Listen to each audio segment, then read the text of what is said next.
Amigas, les hablaba de la unidad necesaria, del entendimiento necesario, en mi opinión, para enfrentar el abuso de poder, para enfrentar el ventajismo del que los actuales gobernantes han hecho gala, pero sin sonrojarse.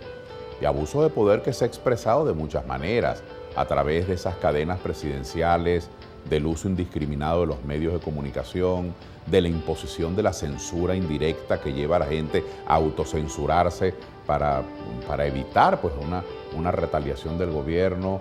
Y luego también han hecho uso del ventajismo muy vulgar, que es la agresión a los trabajadores. Si usted se manifiesta públicamente en contra de los candidatos del gobierno, pues los expulsan del trabajo, le quitan la beca, no le dan la patente de industria y comercio, le hacen la vida difícil.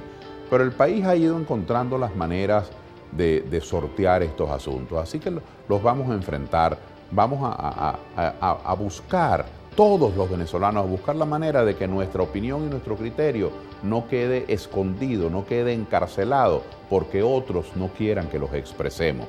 Y es preciso para eso la unidad. Pero ¿cómo se alcanza esa unidad? ¿De qué estamos hablando cuando hablamos de unidad?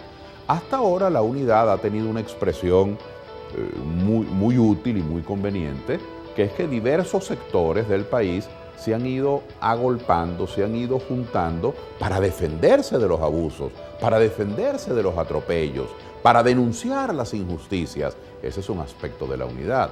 Otro aspecto de la unidad en el que creo que estamos todavía crudos, que es que debemos consultarnos los unos a los otros para hacer propuestas, para poner sobre la mesa soluciones, porque no basta con denunciar las irregularidades, hay que proponer las soluciones. Ese es un segundo aspecto de la unidad, presentar un proyecto de municipio, un proyecto de Estado, un proyecto de país.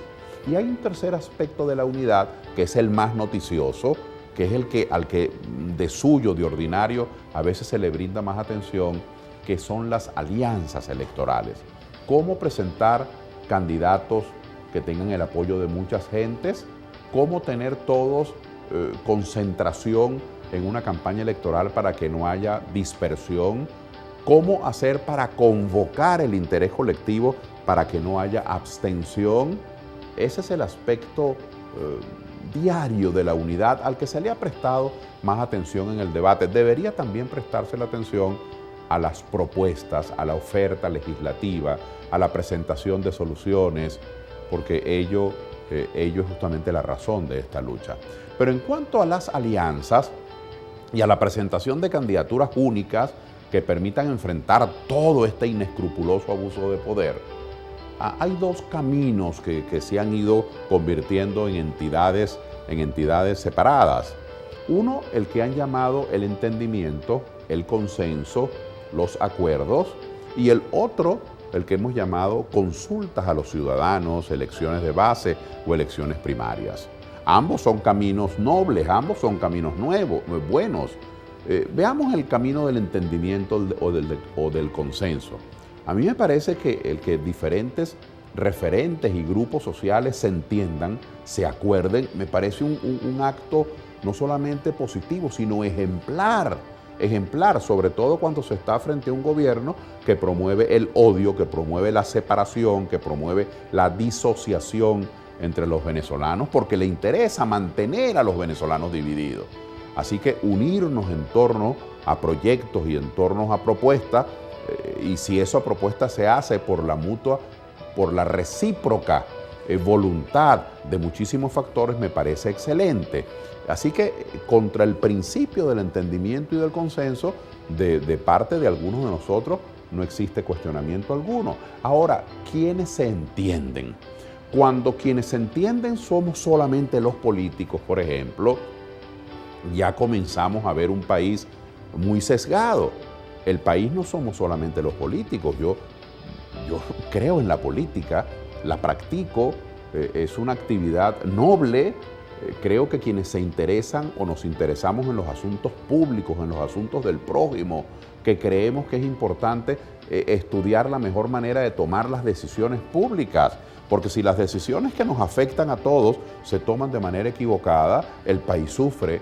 Si las decisiones que en materia de servicios educativos, sanitarios, o en materia económica, de abastecimiento, de producción, de empleo, o en materia de seguridad policial, contra el tráfico de drogas, contra las mafias, si esas decisiones se toman de manera acertada, los venezolanos nos beneficiamos. Si esas decisiones son equivocadas, los venezolanos nos perjudicamos. Por eso es importante interesarse en la política. Pero la Asamblea Nacional se supone que es la representación nacional. No es una reunión entre políticos o entre dirigentes de partido. Y allí es donde comienzan nuestras diferencias. El consenso que se ha venido tejiendo con mucho esfuerzo, con muchísimo trabajo, es un entendimiento solo entre directivos de partidos políticos. Ni siquiera se está consultando a las bases de los partidos, es decir, a miles y miles de militantes que en Acción Democrática, que en Primero Justicia están trabajando mucho, que en COPEI o en Un Nuevo Tiempo y en Voluntad Popular son gente valiosa, o que en el Movimiento al Socialismo y en Causa Radical, o en Democracia Renovadora, o en Alternativa 1 son gente muy dispuesta, o en Proyecto Venezuela, o en otros partidos como Bandera Roja, o como Solidaridad Independiente, son gente valiosa. Hay gente valiosa en muchísimas organizaciones políticas, pero esa gente no se está consultando para el consenso, se están consultando solo entre directivos. Claro, también tienen un punto de vista importante, pero ha de tomarse conciencia que son puntos de vista parciales. Es decir, 1000 cabezas ven más que 4, eso es obvio. Bueno, estas 5 o 6 cabezas, por muy buena voluntad que tengan, son puntos de vista parciales, pero además son puntos de vista de políticos nada más. No están consultando a las asociaciones de productores, no están consultando a las cámaras de comercio, no están consultando a los centros de estudiantes, no están opinando los sindicatos, las federaciones de trabajadores urbanos y rurales, no están opinando los gremios profesionales, los decanos, los rectores, los comunicadores sociales y sobre todo los ciudadanos de a pie, que no estamos ni en sindicatos, ni en gremios, ni en partidos, tampoco estamos siendo consultados. Entonces yo quiero aclarar de manera transparente que tengo un buen concepto de todo lo que sea acordarse, entenderse. Lo consensual me parece positivo, pero estamos hablando entre adultos.